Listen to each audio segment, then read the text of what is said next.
a direct question to you will be, what do you think of his activism? To be honest with you, What do you think? Ideally, I probably would have said, I don't want to talk about it, but You're one of the most intelligent people. Yeah, You can walk that tight line. yeah, it's not an issue for me. And also because there's been quite some misreporting going on. Facts. To answer your first question, Yes. What do you think about his activism? I don't know much of it. I'll be honest with you. I don't know much of it. Prior to the first video where he mentioned me and my dad, I hadn't seen much of him. I hadn't seen. Yes. What I had seen, what I remember seeing was, I think this was probably like a while ago, some stuff about people that didn't have NAFDAC and they were selling bleaching products. And I thought, okay. That was the beginning. Yes. At that time when I saw some of those clips, I was like, okay, this person seems to be doing something right. This is a good cause. Facts. But aside that, I wouldn't lie to you, I really haven't seen much of his work. Which can happen because social media algorithm takes people different ways. Yeah. Now this person one day thought it wise to turn on his ring light, sit down, and via direct statements, insinuations, and innuendos, allege that myself and my dad connived with some certain individuals to manipulate justice and bribe the EFCC. And adding that the reason I've done this is because I have a homosexual relationship with Bobrisky. Going further to say that my posturing as an activist, everything is false. Yeah. How did you feel about when that came out? Personally, how did you feel? How would anyone feel? It's horrible things to say. Absolutely no proof. Why would you just come and allege all these things? You have absolutely nothing to support all these statements.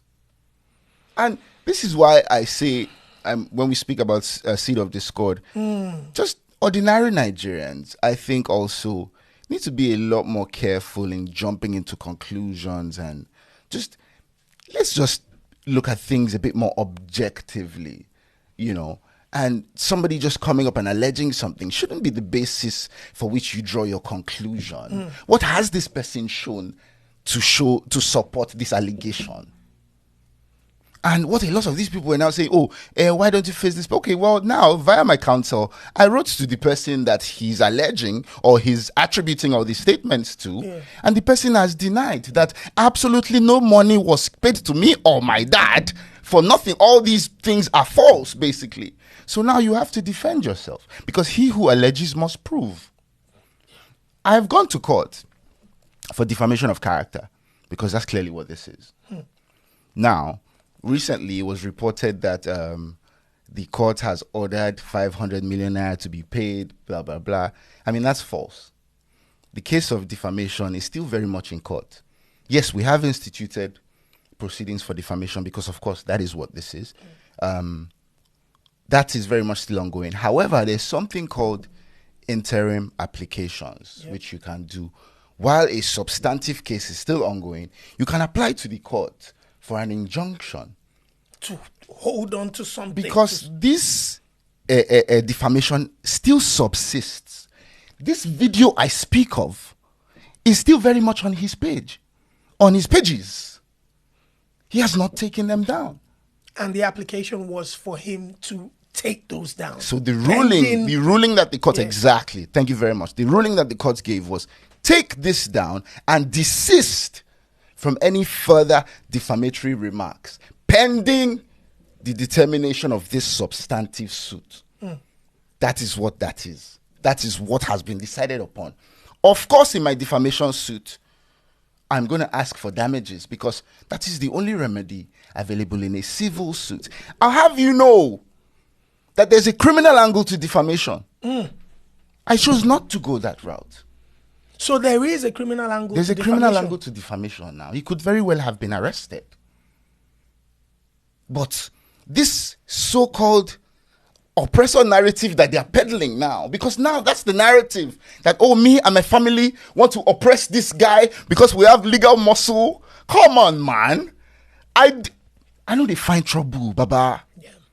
You know, I know they find trouble, Baba. I dare my day. You set your ring light, begin to talk all this nonsense about me, and you expect me to sit down? I afforded this guy a phone conversation. Yeah, I wanted to speak about Seun Kuti is a mutual. Yeah. I saw, when this thing first came out, I saw Seun Kuti saying on his Instagram live that he knew about it, something. So I called him. Waiting with this, Baba.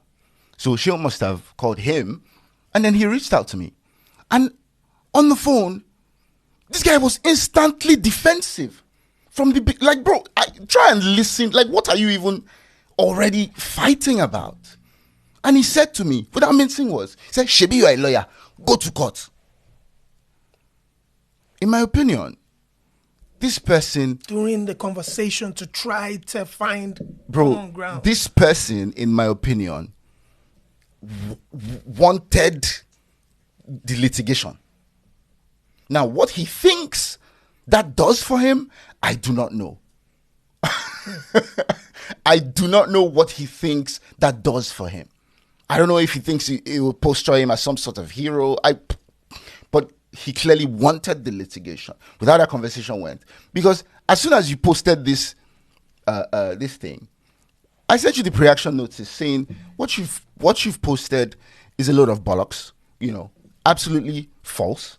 I need you to take it down and offer an apology within a certain amount of time. What did he do? Nothing. I thought I saw